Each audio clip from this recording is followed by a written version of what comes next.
શાળામાં વિદ્યાર્થીઓને પૂરી દેવા મામલે તપાસ તેજ, આચાર્ય અને શિક્ષકોને નોટિસ ફટકારી। સુરેન્દ્રનગરના ફતેપુર પ્રાથમિક શાળામાં 20થી વધુ વિદ્યાર્થીઓ પુરાઈ જવા મામલે નોટિસ ફટકારાઈ। જિલ્લા પ્રાથમિક શિક્ષણ અધિકારી આચાર્ય અને શિક્ષકોને કારણદર્શક નોટિસ પાઠવી છે। શાળામાં બાળકો પુરાઈ જવાની ઘટના બાદ તમામ તાલુકા પ્રાથમિક શિક્ષણ અધિકારીઓ સાથે વિડીયો કોન્ફરન્સથી મીટિંગ કરાઈ હતી। આવી ઘટનાનું પુનરાવર્તન ન થાય તે માટે કડક સૂચનાઓ પણ આપવામાં આવી। તેમજ જિલ્લાની તમામ શાળાઓને લેખિત પણ જાણ કરાઈ છે। મહત્વનું છે કે પાટડી તાલુકાના ફતેપુરા પ્રાથમિક શાળામાં ધોરણ 1ના વિદ્યાર્થીઓને શિક્ષકો શાળામાં બંધ કરી જતા રહ્યા હતા, જેઓને ગ્રામજનોએ તાળું તોડી બાળકોને ક્લાસરૂમમાંથી બહાર કાઢ્યા હતા। સમગ્ર મામલે પાટડી તાલુકા પ્રાથમિક શિક્ષણ અધિકારીએ જિલ્લા કક્ષાએ અહેવાલ આપ્યા બાદ શિક્ષણ અધિકારીએ નોટિસ ફટકારી છે। જોકે સમગ્ર બનાવ અંગેની તપાસના રિપોર્ટ બાદ જવાબદારો સામે કાર્યવાહી હાથ ધરાશે। અમદાવાદમાં દાસ ખમણની ચટણીમાંથી નીકળી જીવાત, અમરાઈવાડીના રહેતા વ્યક્તિએ મંગાવ્યા હતા ખમણ। બહાર ખાવાના શોખીનો સાવધાન રહેજો। અમદાવાદ શહેરમાં ખાદ્ય પદાર્થોમાંથી જીવાતો નીકળવાની ઘટનાઓ અવારનવાર બની રહી છે। શહેરની જાણીતી ખાણીપીણીની હોટલો અને રેસ્ટોરન્ટ તેમજ ફૂડ કોર્ટમાં હોવાની વસ્તુઓમાંથી જીવજંતુઓ અનેક વસ્તુઓ હવે દર 2 દિવસે નીકળતી હોવાની ઘટના સામે આવી છે। ત્યારે શહેરના મણિનગર વિસ્તારમાં આવેલા પ્રખ્યાત દાસ ખમણની દુકાનમાંથી લીધેલા ખમણની ચટણીમાંથી જીવાત નીકળી હતી।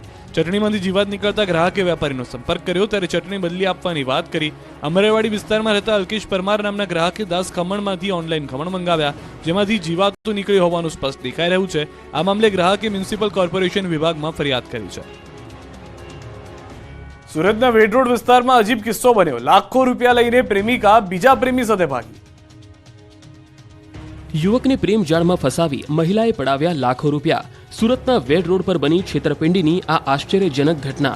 હજુ વેલેન્ટાઇન ડે ગયાને ગણતરીના દિવસો જ થયા છે, ત્યારે સુરતના વેસુ વિસ્તારમાંથી એક અજીબોગરીબ કિસ્સો સામે આવ્યો।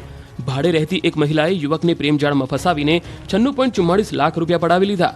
વેડ રોડ સ્થિત વિરામનગર સોસાયટીમાં રહેતા યુવક સાથે ભાડુઆત મહિલાએ અધધ કહી શકાય તેવી રકમની ઠગાઈ કરીને રફુચક્કર થઈ ગઈ। ભાડુઆત મહિલાએ યુવકને પ્રેમજાળમાં ફસાવ્યો હતો અને યુવકના મકાન વેચાણના રોકડા 96.44 લાખ લઈને અન્ય પ્રેમી સાથે નાસી છૂટી હતી। ઠગ મહિલાના પ્રેમજાળમાં ફસાયેલા યુવકને ચોરી અંગે જાણ થતા તેના પગ તળે જમીન સરકી ગઈ હતી।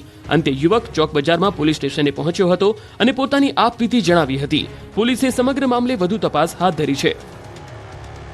નર્મદામાં જોવા જેવી થઈ અહીંના તિલકવાડામાં લોકોએ એરપોર્ટનો વિરોધ કર્યો તો વેપારીઓએ એરપોર્ટ બનાવવાની માંગ કરી। સ્ટેચ્યુ ઓફ યુનિટી દેશ વિદેશના પ્રવાસીઓના આકર્ષણનું કેન્દ્ર બની રહ્યું છે। પ્રવાસીઓની સંખ્યામાં પણ સતત વધારો થઈ રહ્યો છે। તેવામાં નર્મદા જિલ્લામાં મંજૂરી મળ્યા બાદ એરપોર્ટ વિવાદોમાં ઘેરાયું છે। નર્મદાના તિલકવાડા તાલુકાના ફેરકુવા, રૂવાપરા, ભાદરવા અને સુરવા ગામની વચ્ચેની જમીન પર એરપોર્ટ બનાવવાની મંજૂરી અપાઈ છે। આ એરપોર્ટના કારણે પૂર્વજો તરફથી મળેલી ખેતીની જમીન પર એરપોર્ટ ફાળવણી જવાને કારણે અહીંના લોકોમાં વિરોધનો વંટોળ જોવા મળ્યો। આ તમામ ગામના લોકોએ સભા બોલાવી એરપોર્ટ માટે જમીન સંપાદન ન કરવા અંગે પણ ઠરાવ પસાર કર્યો। જોકે આ વિરોધના વંટોળ વચ્ચે રાજપીપળાના વેપારીઓએ અલગ જ રાગાલ આપ્યો। એક તરફ સરકારે નક્કી કરેલા સ્થળ પર એરપોર્ટ બનાવવાનો ગામ લોકો વિરોધ કરી રહ્યા છે, તો બીજી તરફ રાજપીપળાના વેપારીઓ રાજપીપળામાં એરપોર્ટ બનાવવાની માંગ કરી રહ્યા છે। રાજપીપળાના વેપારીઓએ કલેક્ટરને આવેદનપત્ર આપી રાજપીપળા શહેરમાં એરપોર્ટ બનાવવાની માંગ કરી છે। વેપારીઓનું કહેવું છે કે રાજપીપળા ખાતે એરપોર્ટ બને તો રાજપીપળાનો વિકાસ થશે। તિલકવાડા તાલુકામાં એક તરફ એરપોર્ટ માટે ગ્રામજનો વિરોધ કરી રહ્યા છે, તો બીજી તરફ રાજપીપળામાં વર્ષો જૂની એરપોર્ટની માંગ ન સંતોષાતા રાજપીપળાવાસીઓ નારાજ છે। જામનગરના એક ગામમાં રાત પડે અને છવાઈ જાય છે અંધારપટ। કેટલાય સમયથી લોકો અંધારામાં રહેવા મજબૂર છે। સ્ટ્રીટ લાઇટ હોવા છતાં જામનગરના જોડિયા ગામના રસ્તાઓ પર છેલ્લા 3.5 વર્ષથી રાતના સમયે અંધારપટ છવાઈ જાય છે। ગામની 950 જેટલી લાઇટમાં વીજ સપ્લાય બંધ થવાથી લોકો અંધારામાં રહેવા મજબૂર થયા છે। આ અંધારપટનું કારણ છે લાઇટ બિલ। લાઇટ બિલ ન ભર્યું હોવાથી અહીં લગાવેલી સ્ટ્રીટ લાઇટ કોઈ કામની નથી। વ્યાજ સહિત અંદાજે 40 લાખ જેટલું વીજ બિલ ભરવાનું બાકી છે, જેને લઈ પીજીવીસીએલ તરફથી છેલ્લા 3.5 વર્ષથી આ ગામની સ્ટ્રીટ લાઇટમાંથી વીજ કનેક્શન કાપી નખાયું છે। 3.5 વર્ષથી શોભાના ગાંઠિયા સમાન બનેલી સ્ટ્રીટ લાઇટની સમસ્યાને લઈ સ્થાનિકોને પણ ભારે હાલાકી થઈ રહી છે। લાઇટ વગર એક તરફ સ્થાનિકો હેરાન પરેશાન છે, તો બીજી તરફ ગ્રામ પંચાયતના અધિકારીઓ ગ્રાન્ટ ન મળી હોવાથી વીજ બિલ ચૂકવવાનું બાકી હોવાનું કહી રહ્યા છે। આ બધા વચ્ચે પીજીવીસીએલે આગામી સમયમાં કડક કાર્યવાહી કરવાની પણ તૈયારી બતાવી। આગામી સમયમાં જો આ બિલ ન ભરાય તો પીજીવીસીએલ વસૂલી માટે પણ કાર્યવાહી કરશે। હાલ તો વીજ તંત્ર ગ્રામ પંચાયતના આ 10 કનેક્શનના 40 લાખ જેટલા નાણાં વસૂલવાની રાહ જોઈ રહ્યું છે। બાળકો પોતાનું ભવિષ્ય ભાડાના મકાનમાં બનાવતા જોવા મળ્યા। પંચમહાલ જિલ્લામાં આંગણવાડીઓ ભાડાના મકાનમાં ચાલે છે।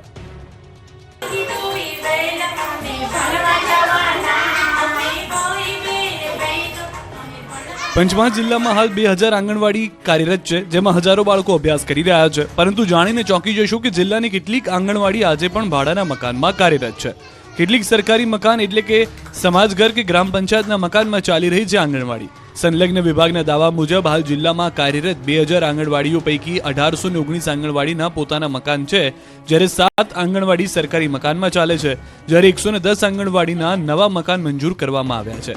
એવી જ રીતે 85 આંગણવાડી ભાડાના મકાનમાં ચાલે છે, જ્યારે 12 આંગણવાડીના નવા મકાન આગામી દિવસોમાં મંજૂર કરવાની પ્રક્રિયા છે. આ સમગ્ર બાબત વચ્ચે તંત્રના દાવા કેટલા સ્થળોએ પોકળ સાબિત થયા, કેમ કે તંત્રના ચોપડે મંજૂર થયા પછી કેટલાક સ્થળોએ આજે પણ મકાન બન્યા નથી અને આંગણવાડી સંચાલકો પોતાના ઘરે જ બાળકોને બેસાડી અભ્યાસ કરાવવાની ફરજ પડી રહી છે. વર્ષો અગાઉ બનેલા કેટલાક મકાન જર્જરિત અવસ્થામાં ફેરવાઈ જતા બાળકો જોખમી રીતે બેસી અભ્યાસ મેળવી રહ્યા છે. અધિકારીઓ જર્જરિત મકાનમાં બાળકો નહીં બેસાડવાની સૂચના આપી દીધી હોવાનું જણાવી પોતાની જવાબદારી નિભાવી હોવાનું કહે છે. પરંતુ વાલીઓ પોતાના ભૂલકાઓને જીવના જોખમે આંગણવાડીઓ મોકલવા તૈયાર નથી. સરકાર દ્વારા આ પ્રકારની આંગણવાડી માટે તાત્કાલિક ધોરણે મકાન બનાવવામાં આવે તેવી માંગણી ઉગ્ર બની છે. ગોધરાના ગામની શાળા શું રામ ભરોસે ચાલી રહી છે? અહીં આવતા શિક્ષકો જાણે કે સંગીત ખુરશી રમી રહ્યા છે. ગોધરાના હમીરપુરમાં સરકારી પ્રાથમિક શાળામાં ભણતા બાળકનું ભવિષ્ય જોખમાઈ રહ્યું છે.